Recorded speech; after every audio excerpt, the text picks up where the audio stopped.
Buenas noches para todos, mi nombre es Diana Caterín Donato Góngora, de profesión soy fisioterapeuta. En la noche de hoy tengo la oportunidad de hablarles un poco sobre el enfoque diferencial y el enfoque diferencial basado en la población de niños, niñas y adolescentes. En cuanto al enfoque diferencial, podemos decir que es un método de análisis que busca identificar y sobre todo visualizar las formas de discriminación en cuanto a una población dado por una mayoría o por una población hegemónica. Podemos decir que una vez se identifican y se visualizan estas maneras de discriminación, él puede brindar una atención y una protección a los derechos humanos de las personas que han sido discriminadas. En cuanto al conflicto armado, el enfoque diferencial está regido por la Ley 1448 dentro de sus principios, más específicamente establecidos en el artículo 13, la ley lo que busca es orientar todos los procesos de atención, de protección, de asistencia y reparación, de integrar a las víctimas. Por otra parte, reconoce que hay poblaciones con características particulares en cuanto a su edad, género, orientación sexual y situación de discapacidad. Ahora les hablaré sobre la población de niños, niñas y adolescentes. Dentro del conflicto armado he podido investigar que en la Unidad de Víctimas de Colombia manifiestan que entre los años 1985 y en el año 2021 el conflicto armado en el país afectó a 2 millones de niños, niñas y adolescentes. ¿A través de qué? Del desplazamiento, del confinamiento y del reclutamiento. Sin embargo, otras violaciones a sus derechos son el abuso, la violación sexual, la vulnerabilidad de los derechos humanos en cuanto a los fundamentos de salud, en cuanto a la integridad física, la libertad, la educación, el derecho a tener una familia y a la vida misma, el derecho a la vida misma. También podemos mirar que aunque en el año 2016 se desmovilizaron las FARC, bajaron un poco los índices en un tiempo de conflicto armado, pero aumentaron cuando los otros grupos armados quisieron dominar digamos que las poblaciones o las regiones donde ellos ya habían tenido poder. Esto lo que hizo fue aumentar los casos de 2.481 niños, niñas y adolescentes afectados a 23.465. Un 88% de esta población fue afectada en cuanto a desplazamientos, a reclutamiento, ocasionando así daños psicosociales, morales, físicos, emocionales, socioculturales y sobre todo en su proyecto de vida. En nivel colombiano, la población geográfica más afectada en cuanto a los menores es la población de la costa pacífica, departamentos de Cauca, Chocó, Nariño, Valle de Cauca, limitaciones con el país de Venezuela, Arauca, norte de Santander y Vichada, han presentado un incremento del conflicto armado en cuanto a este año, en el primer trimestre de este año. Como al ver toda esta situación, hicieron un acto de reproche en donde hablaron sobre el Día Internacional de las Manos Rojas, instaurados en el mundo desde el 12 de febrero del 2002, que lo que hace es conmemorar el aniversario de la firma del Protocolo de Convenciones del Derecho del Niño. ¿Qué hace esto? Esto prohíbe el reclutamiento y la utilización de niños, niñas y adolescentes en todo el marco del conflicto armado. En Colombia, con el fin de dar cumplimiento a la ley del enfoque diferencial en esta población, buscan, mediante el reconocimiento y la reparación de las víctimas, generar una asistencia y una atención adecuada. Es por esto que el Ministerio de Salud ha creado estrategias como la resolución 3280 del año 2018, en la cual se toma como partida la implementación de las rutas de promoción y mantenimiento de la salud. Dentro de estas rutas están establecidas unas poblaciones. Para este enfoque diferencial estaría la población de primera infancia, que es de 0 a 6 años, la población de infancia, que es de 6 a 11 años, la población adolescente, que es de 12 a 17 años. ¿Qué busca esto? Tener una integridad en cuanto a las valoraciones por médicos generales, enfermeras jefes, pediatras, especialistas que esta población requieran, psicología. También se ha hablado a las entidades prestadoras de servicio de salud que deben de involucrar lo que es enfoque diferencial. Es por esto que algunas entidades, por ejemplo en la mía, se han creado estrategias en donde se pueda dar un plus o dar una atención integral a estas personas, pero también buscan que estas personas sean escuchadas, brindándoles un espacio, por ejemplo, a los jóvenes, en donde se habla sobre el árbol de la vida o el árbol del guerrero. Aquí los chicos lo que hacen es anotar lo que son sus debilidades, sus fortalezas, sus oportunidades, sus sueños, sus metas, y así digamos que podemos acercarnos un poco a esta población, conocerlos un poco y saber de dónde tenemos que partir para poder generar esta atención. Entonces en Colombia se ha buscado de varias formas en cuanto a la educación, en cuanto a la salud, en cuanto al reconocimiento, a la reparación de tierras, a la reparación de daños de esta población. Pero desde el enfoque diferencial, algunas entidades han trabajado de esta manera con el fin de brindarle no solamente una atención de paso, sino una atención íntegra en donde se busca que el ser humano sea escuchado. Muchas gracias a todos. Buenas tardes, profesora Consuelo y compañeros. Hasta hoy hablar sobre el enfoque del adulto mayor. De acuerdo a lo estipulado en el programa del curso que estamos realizando, se dice que en 20 años en el país habrá más de 1.300.000 mayores de edad de 60 años y quienes serán víctimas del conflicto armado. El mayor porcentaje serán mujeres y de la parte rural con mayor presencia. En algunas partes también son líderes de las comunidades y son adultos mayores que han sido afectados por este conflicto. Por ello y de especial importancia, el gobierno del Estado ha incluido este grupo para especial priorización en los programas de esta atención. Desde la Ley 100 del año 93, incluida la Ley 1448 del 2011 que estamos desarrollando y conociendo en este curso, hasta la Ley estatutaria en salud, en todos se habla de la importancia de este grupo de mayores de 60. Para ello se debe contar con una actualización de datos que está definida en establecer el grupo de riesgo de ellos en cuanto a etnia, edad, discapacidad, vivienda, para poder desarrollar todos los programas interinstitucionales y complementariedad entre ellos mismos. Para ello se desarrolla la parte que es atención.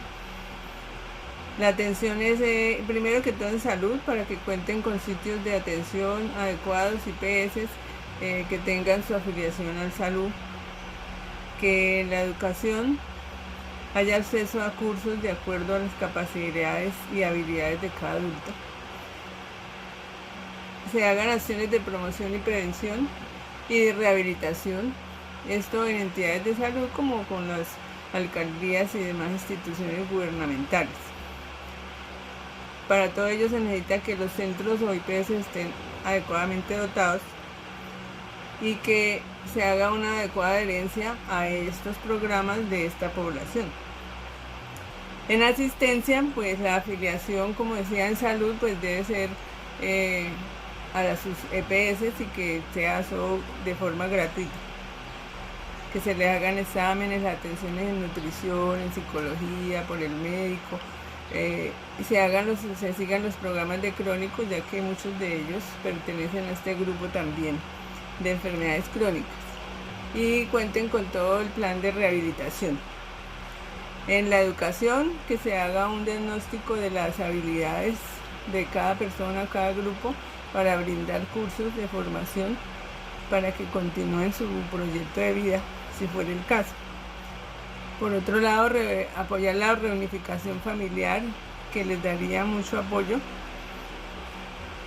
en su parte de desarrollo y emocional para que cumplan sus metas. En vivienda hay que promover el espacio adecuado de acuerdo a cada grupo etario y de enfermedades o discapacidades, que sea una vivienda digna para cada grupo, y desarrollar estrategias para que se eduquen los líderes de comunidades, que ellos mismos puedan repartir la información, ser educadores, ser sabedores de sus experiencias y de las mismas habilidades, para que enseñen a los demás que vienen detrás de ellos, los jóvenes, en sitios pues apartados, rurales, y en las mismas ciudades, para que todos desarrollen un proyecto de vida adecuado y puedan generar ingresos. En el campo, pues apoyarlo en los cultivos y industrias, pero esto tiene que ir de la mano con adecuadas vías y que puedan vender sus productos. En cuanto a reparación integral, se debe fortalecer a todos los líderes en el programa de restitución de tierras, que se haga de forma adecuada. Y en ello se va a hacer la reunificación familiar y que puedan allí desarrollar los proyectos. Indemnizar con recursos adecuados para cada caso. Desarrollar todos los planes de rehabilitación con todas las entidades implicadas, como decía, las IPS, las alcaldías, las gobernaciones, y que estos programas de rehabilitación sean siempre, que se les haga un seguimiento y se les haga una evaluación, porque si no, no servirían. Además, reconocer que este grupo es de un gran aporte a la sociedad, en especial, no por ser mujer, pero las mujeres han apoyado mucho porque tienen su doble rol de trabajar y atender su familia y ayudar, si fuera el caso, a su esposo. Atenderlos en todas las instituciones de la mejor manera para que ellos adhieran a los programas y cumplan sus metas y desarrollen un proyecto de vida. Esto es en síntesis el enfoque del adulto mayor. Gracias. Buenas noches, profesora y compañeros. El enfoque a abordar es el enfoque de discapacidad. Ser víctima del conflicto armado y discapacidad, pues es un grupo que demanda más atención, y en ellos se agrava más cuando es un adulto mayor, no hay un nivel de escolaridad bajo, no sabe ningún oficio, también se pierde el rol social, los amigos, tienen viviendas inadecuadas, no accesibles a su discapacidad, ya que antes no la tenían, y entonces esos espacios están cada vez más limitados. A su vez, también pueden tener enfermedades crónicas si son adultos. Estos déficits pueden ser físicos, mentales, intelectuales, sensoriales, y hay que investigar en este grupo si el hecho victimizante fue la causa de su discapacidad o si posterior al hecho victimizante quedó discapacitado. Por ejemplo, una explosión de una granada, una sordera, que puede presentarse un tiempo relativamente corto después del mismo. En cuanto a la normatividad, desde la ley 100 del año 93, pues se viene hablando de este grupo y se han sacado múltiples normas, resoluciones, decretos, leyes que abarque la atención de estas personas con discapacidad, y en la ley de víctimas y en la norma que estamos trabajando de la ley 1448 de 2011 también se incluye este grupo como de especial prioridad.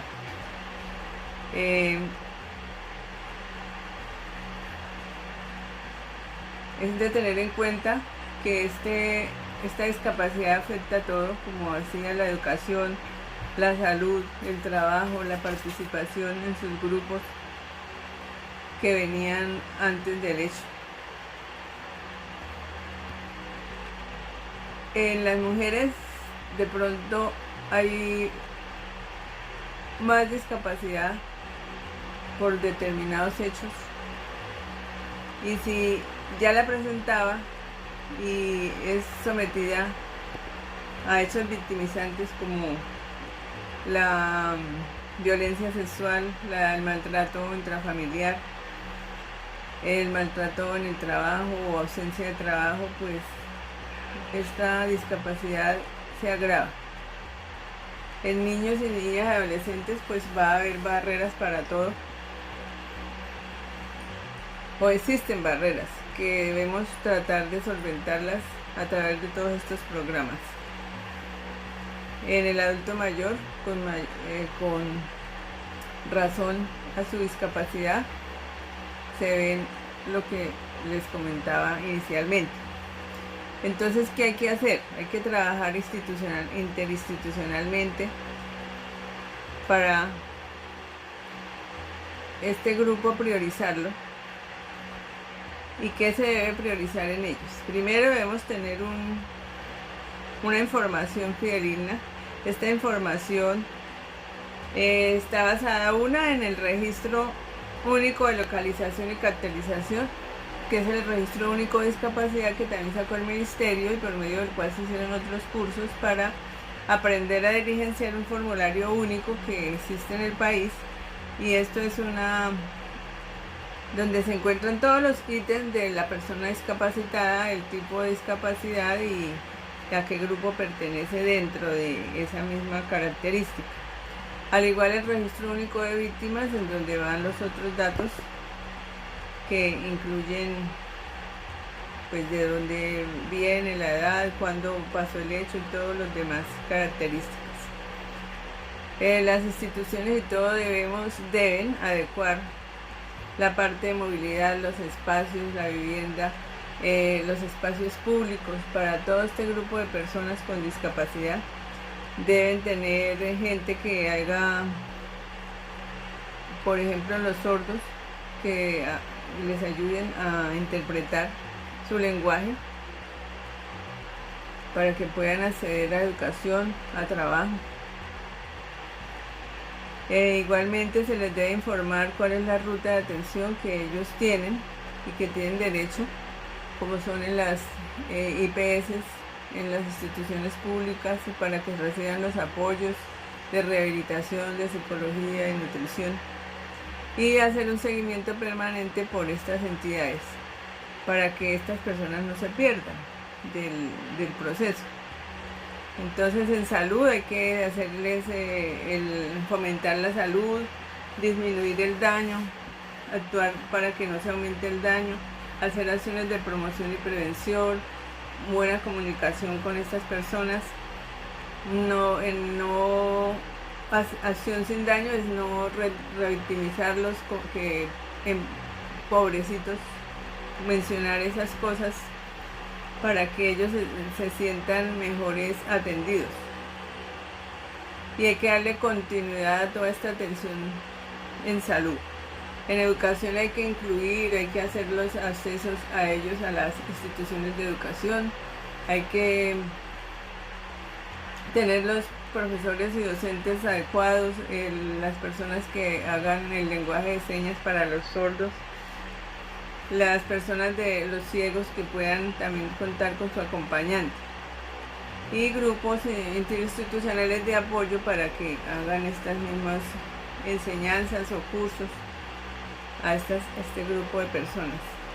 hay que invertir en todos estos programas, o sea, el Estado tiene que invertir en instituciones, en salones, en profesionales para la atención de estas personas. En la rehabilitación, lo que se comentaba, lo mismo, hacer acción sin daño, no recordar el episodio, a tener adecuados espacios de comunicación, darle continuidad a los programas, suplir necesidades físicas, mentales de cada uno, y con los niños con mayor razón, acceso a la educación y que tengan un seguimiento por parte de los tutores.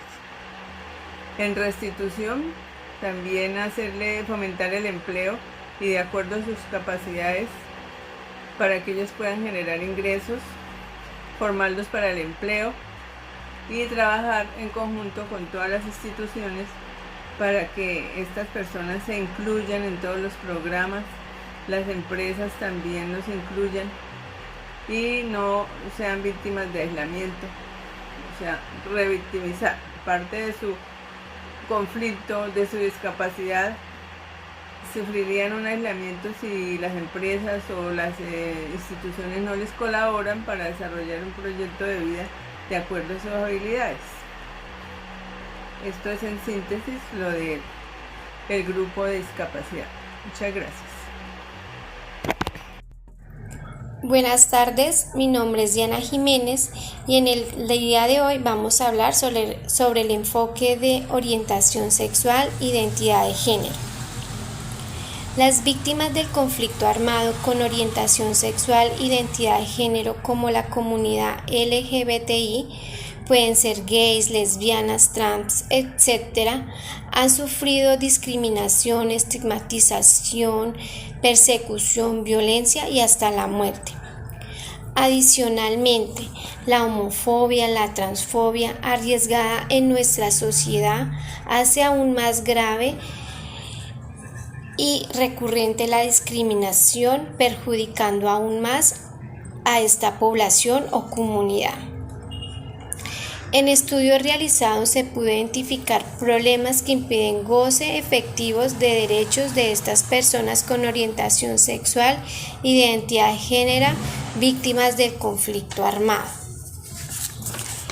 Y se evidenciaron 3 sectores, como lo son discriminación sistémica en el entorno, es decir, la persistencia a la discriminación y cómo estas personas son más visibles, vulnerables, indeseables y por lo tanto tienen menos posibilidades, tienen menos defensa, resiliencia y afrontamiento. Segundo, normatización y aniquilamiento en el marco del conflicto armado. La discriminación acumulada tiene por objetivo subordinar, humillar y en muchos casos la desaparición forzada de estas personas.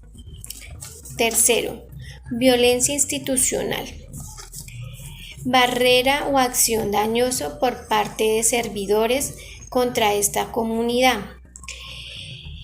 En muchas ocasiones, estas comunidades han manifestado en los espacios que se les da que han sido discriminadas por las personas que están encargadas de ayudarlos. Esos son como los 3 sectores que también poco han ayudado a que las personas se sientan menos discriminadas.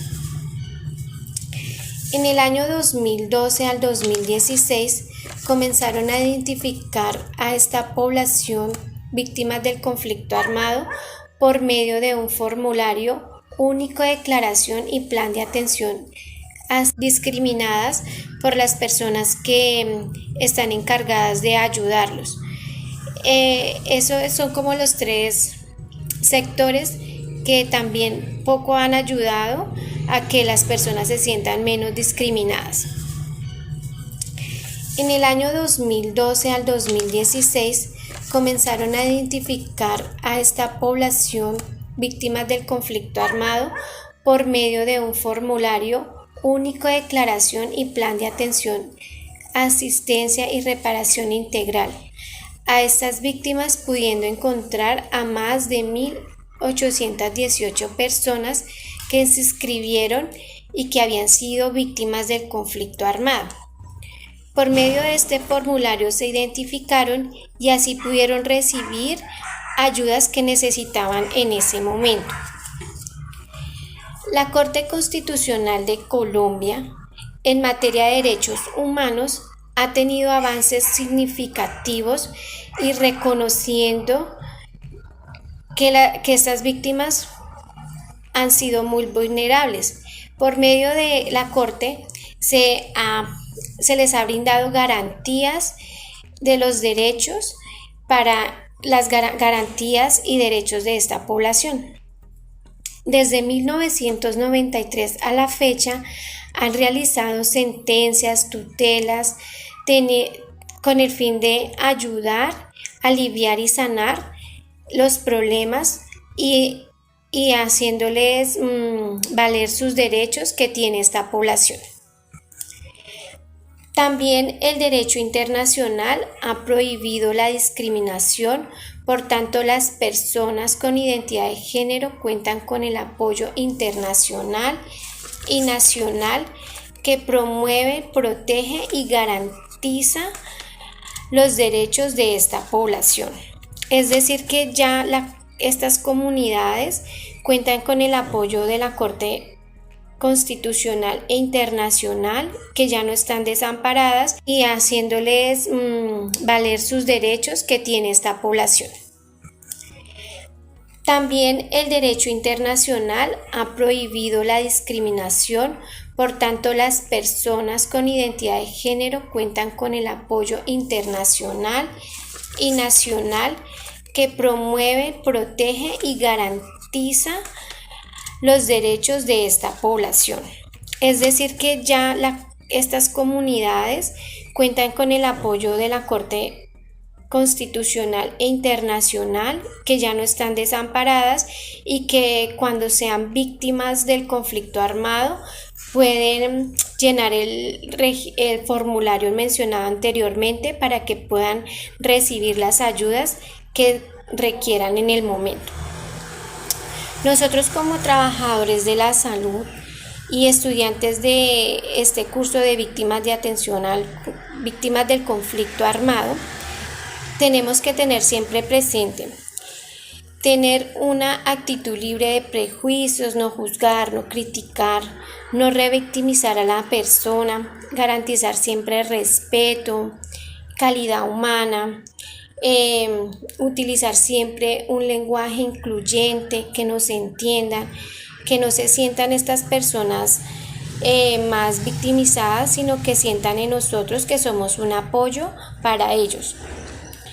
Y también siempre preguntarles cómo les gustaría que nosotros los llamáramos, para que ellos se sientan en un lugar seguro y apropiado y que confíen en nosotros, que nosotros somos las personas que les vamos a ayudar a encontrar posiblemente la solución en el momento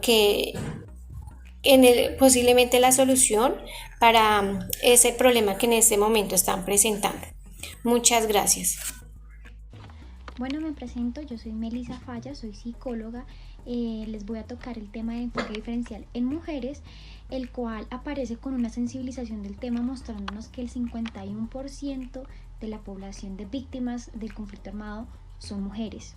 En este caso por desplazamiento forzado, por violencia sexual, por abandono de tierras, seguido por homicidios. Y todo esto, hay un poco registro sobre esto, ya sea por temor, por amenazas o por estigmatización.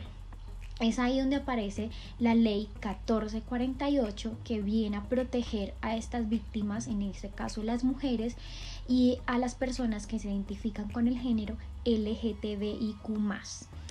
y vienen a tomar a esta población como sujeto de protección especial. Es por esto que en la unidad para las víctimas conforman una mesa de trabajo o un grupo de trabajo para darle una atención especial a las mujeres y como a estas personas que se incluyen en esta ley, para brindarles una atención integral y personalizada como para cada afectación diferenciada dentro de este marco del conflicto. Entonces aparece la Corte Constitucional a través del auto 092 del 2008 con esta ley que ya les he mencionado, la 1448, que plantean que las mujeres tienen una afectación excesiva y desproporcionada en este marco del conflicto y que están caracterizadas por afectaciones como patrones culturales, discriminación, violencia, que la sociedad colombiana ha tenido incluso antes de este conflicto y que se exacerbó cuando desarrolló como todo este conflicto armado. Entonces, esta Corte Constitucional identifica en el marco del conflicto armado colombiano que las mujeres están constantemente expuestas como a unos riesgos, los cuales los voy a mencionar. Entonces el primero está el de violencia sexual, explotación sexual o abuso sexual. El segundo está la explotación o esclavización, para ejercer labores domésticas, roles considerados femeninos en una sociedad con rasgos patriarcales por parte de estos grupos o actores de conflicto armado. Está el reclutamiento forzado de sus hijos o hijas por estos actores del conflicto armado al margen de la ley, contacto o de relaciones familiares o personales voluntarias accidentales de presuntas con los integrantes de alguno de los grupos armados ilegales o fuerza pública. También aparece la persecución y asesinato como una estrategia de control en este territorio que está viviendo este conflicto armado. También aparece el asesinato o desaparición del proveedor económico o por la desintegración de sus grupos familiares o de sus redes de apoyo material y social. También aparece el asesinato o desaparición del proveedor económico o por la desintegración de sus grupos familiares o de sus redes de apoyo material y social. Aparece también el despojo de sus tierras y patrimonio con mayor facilidad por estos actores armados ilegales, la condición de discriminación y vulnerabilidad acentuada en las mujeres indígenas y afrodescendientes y la pérdida o ausencia de su compañero o proveedor económico durante este proceso de desplazamiento por parte de los actores del conflicto. Entonces, a raíz de todo esto, esta mesa de trabajo de mujeres y de género lo que buscan es visibilizar y transversalizar este enfoque para brindar estrategias en todos los procesos de atención y de asistencia a este grupo de personas que han sido afectadas por el conflicto armado. Entonces, este plan de acción crean como unos lineamientos de política pública para la prevención de riesgos y protección y garantía de los derechos de estas mujeres víctimas del conflicto armado. Entonces, como que generan unos objetivos para poder lograr que esta atención sea integral y que no se repita estas situaciones donde se está vulnerando a esta población. Entonces crean objetivos como generar y fortalecer estrategias de prevención de riesgos y vulneraciones y protección de los derechos de las mujeres y las garantías de la no repetición, promover el ejercicio de derechos ciudadanos de las mujeres en los diferentes entornos socioculturales y fortalecer la articulación institucional. Muy buenas tardes, profesora Consuelo y queridos compañeros, mucho gusto. Mi nombre es Gislena Viveros. Vengo a hablarles sobre el enfoque diferencial hacia lo étnico y dándole una mirada en su relación con el conflicto armado. Cuando hablamos de enfoque diferencial étnico, nos remitimos a una perspectiva integrada del análisis, reconocimiento y respeto y garantía de los derechos individuales y colectivos de todos los grupos étnicos existentes en el país, haciendo énfasis en la igualdad de oportunidades desde la diferencia, la diversidad y la no discriminación, de manera que se puedan generar condiciones para garantizar el ejercicio de sus derechos individuales y colectivos y el restablecimiento de los derechos vulnerados. Asimismo, se busca permear la política pública e incidir en las acciones del Estado y, por otro lado, divulgar y promover una cultura de reconocimiento, respeto e igualdad de ejercicio de los derechos para todos los grupos que integran la nación pluriétnica y multicultural en Colombia. Este enfoque de derechos para la atención diferencial se sustenta básicamente en 3 puntos. 1, en el reconocimiento de los grupos de población como titulares, es decir, como sujetos de derecho y deberes individuales y colectivos. 2, el diseño de mecanismos que aseguren el ejercicio de estos derechos. Y 3, la generación de condiciones que propendan por el desarrollo integral y armónico, reconociendo la igualdad y la dignidad humana como fortalecimiento de lo social y de lo comunitario. Estos lineamientos generados en pro de la atención diferencial son resultado de discusiones y reflexiones iniciadas hace ya varios años entre las diferentes entidades del orden nacional del gobierno y los grupos étnicos que hay dentro del país. Dentro de estos grupos étnicos podemos contar básicamente 3 grupos: las comunidades negras, afrocolombianas, raizales y palenqueras, los pueblos indígenas y el pueblo rum o pueblo gitano. Asimismo, el DANE identificó aproximadamente 5.709.237 personas dentro de estos 3 grupos étnicos dentro del país en el último censo del 2005. Todos estos lineamientos se han fundamentado en la Constitución Política de Colombia, que nos reconoce, como ya había dicho, como un país pluriétnico y multicultural que permite la diversidad cultural, la diversidad lingüística, la autonomía, identidad y participación de los grupos étnicos, y reconocen asimismo que cada uno de estos grupos tiene sus propias leyes y sus propios fundamentos culturales para poder tener una autonomía dentro de ellos mismos. Dentro de esta diversidad y más allá del reconocimiento y la atención a estos grupos étnicos, que no dejan de lado otras maneras de reconocerlos como personas, seres individuales que hacen parte de un género, de una edad, de diferentes atenciones que se dan también bien dentro de estos ejes transversales del reconocimiento de enfoque diferencial. Y aunque la condición de conflicto armado no es reconocida como un enfoque diferencial, también es muy importante reconocer cómo este conflicto armado en Colombia ha influido en estos grupos étnicos.